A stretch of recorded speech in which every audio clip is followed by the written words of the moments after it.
क्या आपने कभी सोचा है कि जब आप जीवन की कठिनाइयों से गुजरते हैं तो क्या वह परमेश्वर की ओर से परीक्षा है? क्या परमेश्वर जानबूझकर हमें दुख और संघर्ष में डालते हैं? आइए इस विषय पर बाइबल से उत्तर जानते हैं। परमेश्वर की परीक्षा क्यों होती है? बाइबल में कई बार परमेश्वर ने अपने लोगों की परीक्षा ली, जैसे अब्राहम, अय्यूब और खुद यीशु मसीह भी जंगल में परीक्षा में डाले गए। उत्पत्ति 22:1 में लिखा है, इन बातों के बाद परमेश्वर ने अब्राहम की परीक्षा ली। याकूब 3:1 में लिखा है, क्योंकि तुम जानते हो कि तुम्हारे विश्वास के परखे जाने से धीरज उत्पन्न होता है। इसका मतलब है कि परीक्षा हमें मजबूत बनाती है, हमारी आत्मा को परखती है। परमेश्वर कभी बुराई के लिए परीक्षा नहीं लेते।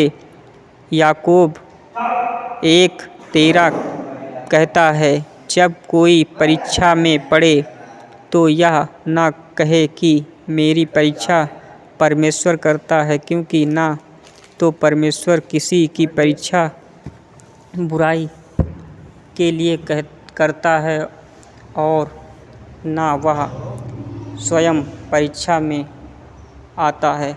परमेश्वर का उद्देश्य कभी हमें गिराना नहीं होता, बल्कि हमें ऊंचा उठाना होता है। परीक्षा और प्रलोभन में अंतर।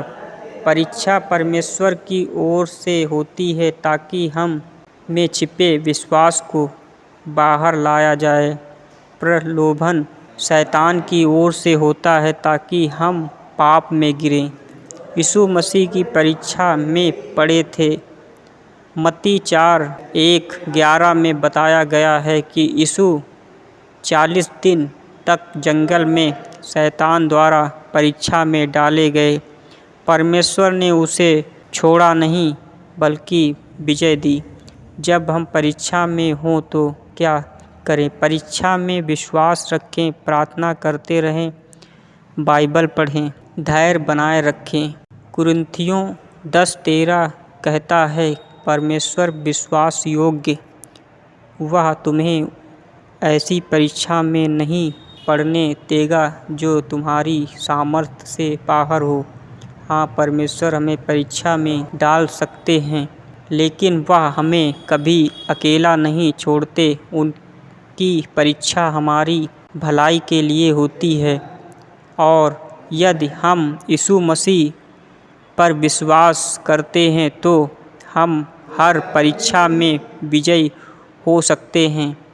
अगर आप भी किसी परीक्षा से गुजर रहे हैं तो हार ना मानें, परमेश्वर आपके साथ है। वीडियो को लाइक करें, शेयर करें और चैनल को सब्सक्राइब करना ना भूलें। यीशु मसीह आपको आशीर्वाद प्रदान करें।